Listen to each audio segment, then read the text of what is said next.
When all else fails, they take you to war. So said US trends forecaster Gerald Celente this week, and not for the first time. Celente describes himself as a political atheist, and I've taken that for my own, as well as his line about war. I used to say I was politically homeless, but to be homeless implies a desire for a home somewhere. But I will never look to politics or politicians for a home of any sort. Not now, and perhaps never again. An atheist says there's no God, and a political atheist knows politics is the mother of all confidence tricks. When it comes to politics, there's nothing there. Celente was a guest this week of George Galloway, MP, on his online mother of all talk shows. Galloway talked about the whore's den that is the Palace of Westminster. Recently returned to the mother of all dunghills as MP for Rochdale, he must hold his nose whenever he stands to speak and so breathe the fetid air of the Chamber of the Commons. He endeavoured to have his colleagues contemplate the Third World War, already well underway. We're not supposed to have noticed World War III is up and running. Generations remembering what they've been invited to know of World War II, the stuff of movies now, think it will only be a real war when the bombs fall on their cities, when the young men are marched away. But make no mistake, I say, World War III is already here. The difference is that since the nuclear option is among us, the warmongers who have no intention of getting their windows broken or their limousines scratched, far less seeing a threat to their vast wealth, are carefully waging World War III in ways they think the little people won't notice. For the time being, the warmongers in the UK Parliament and in the broader establishment seek to reap the rewards of all the hate they've sown via bought and paid for media, via bought and paid for elected representatives. For those people and regimes we've been goaded into viewing with nothing but loathing.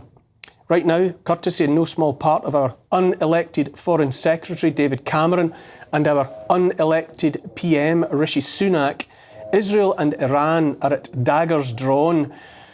Israel bombed the Iranian consulate in Damascus, and so Iran retaliated, having first informed Israel and the White House of their intention to do so. British and US jets took part in the defence of Israel, helping to prop up the US-made Iron Dome that protects that nation.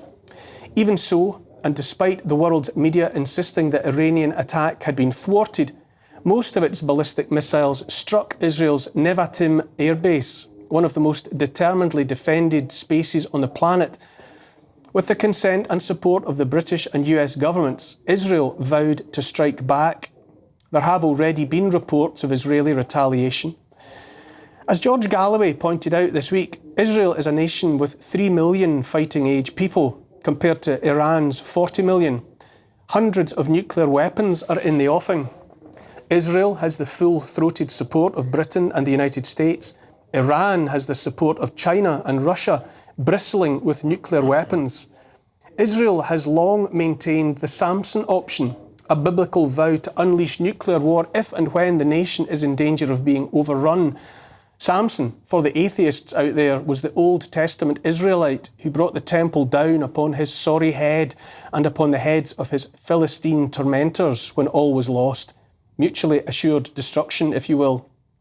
Fires of war stoked in the Middle East, biblical intent, buy-in from the most bellicose nations on earth, and all the superpowers, more than enough nuclear weapons, in theory at least, to kill every last one of us on the planet, and all of it being provoked and egged on by political pygmies and psychopaths.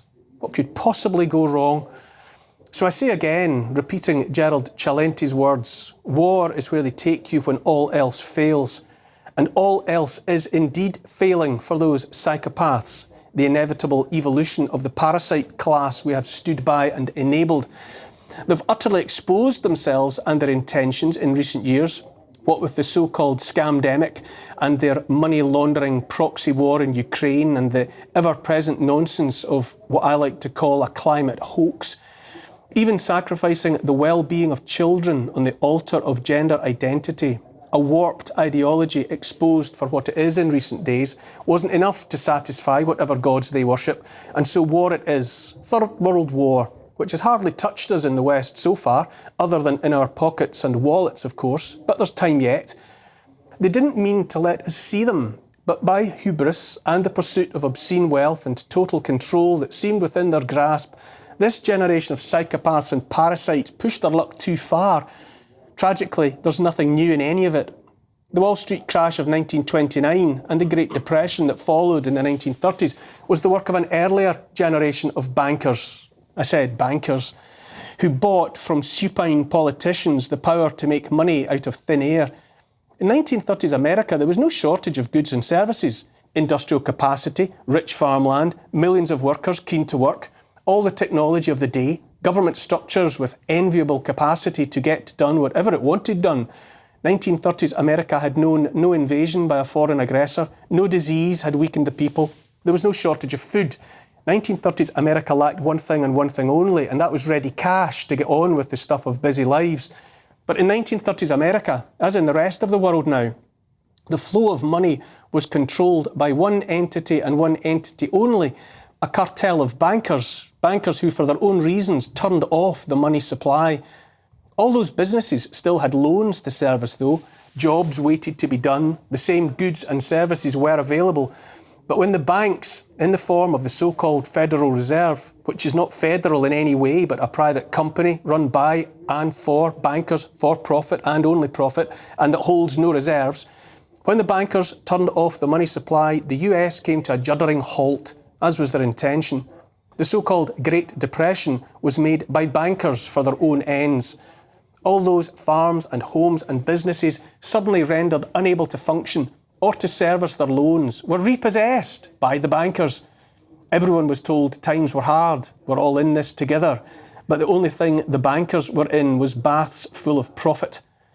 Come World War II, and all at once banks that had spent a decade claiming they had no money found uncountable billions of dollars overnight to pay for bombs and bullets and the ships, tanks and planes to fire them.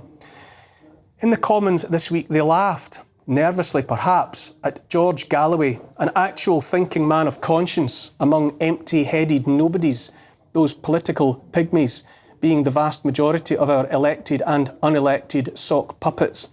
It was shaming to watch the spectacle as hollow non-entities preferred to talk about Liz Truss's memoirs and Angela Rayner's council house than to address what Galloway wanted to discuss, being bloody war set to envelop the world. Among much that bamboozles me now is why we keep interviewing those wastes of space we call MPs, so-called reporters still asking them questions, straight-faced, when their time might be better spent asking fleas about the decisions likely to be taken by the horse they're sucking blood from. They won't talk about war, at least not until they've been handed the latest script from whoever tells them what to say. Dennis Healey, a ghost from a bygone age, said MPs needed a hinterland, by which he meant they had to have more going on in their lives than just preening in Parliament like peacocks, but with smaller brains than peacocks. Part of our tragedy now is that the House of Commons is, with a handful of exceptions, filled with people who know nothing about anything and care less. That's true not just here in the UK, but of politicians across the West. I say those characters, or rather those creatures devoid of character, are bought and paid for, serving only the transnational corporations, the non-governmental organisations of the World Economic Forum and the World Health Organisation and what have you, and the bankers who call the shots. I say international terrorism, as we've been taught to fear it, and the war on terror is a mirage, a straw man. I say terrorism is waged on us not by foreign insurgents, but on the contrary by those we, the collective we of the West, have accepted as leaders, those for whom public fear of terror works wonders at the ballot box, and when it comes to winning approval for wars overseas, wars of profit and regime change. It's plausible there's been genocide in Gaza. The International Court of Justice said so. It also seems to me, just as it has been revealed to many in recent months, that the decision makers of the West have no ethical, moral problem with genocide as policy. I say they don't object to genocide per se, despite what some of us learned at school about the horrors of the 20th century. I say it boils down to whether the genocide is happening to people they think worth saving or those they believe don't matter. And here we are, at war again, where they take you when all else fails. Maybe by accident rather than by design, the nuclear birds will someday take wing. But I say again, it seems unlikely to me that those feckless, greedy ghouls in power, in the banks and elsewhere, truly mean to face Armageddon. Far from it. That would take backbone and will, in both of which most are profoundly lacking. Fear is what they always sell us, and fear is what they're selling us now. And while fear is in the air rather than missiles headed for London and Washington, those bankers can get about the business of reaping the rewards of financial and economic collapse that might destroy us, but that will enrich and empower them, as it always does. As likely as not, it won't be mushroom clouds we have to contemplate, but programmable CBDCs and the shackling digital IDs to go along with them. Here's the thing. French philosopher and writer Joseph de Maistre said, "Every nation has the government it deserves." If that's true, and we truly deserve that which we have, then God forgive us and God help us.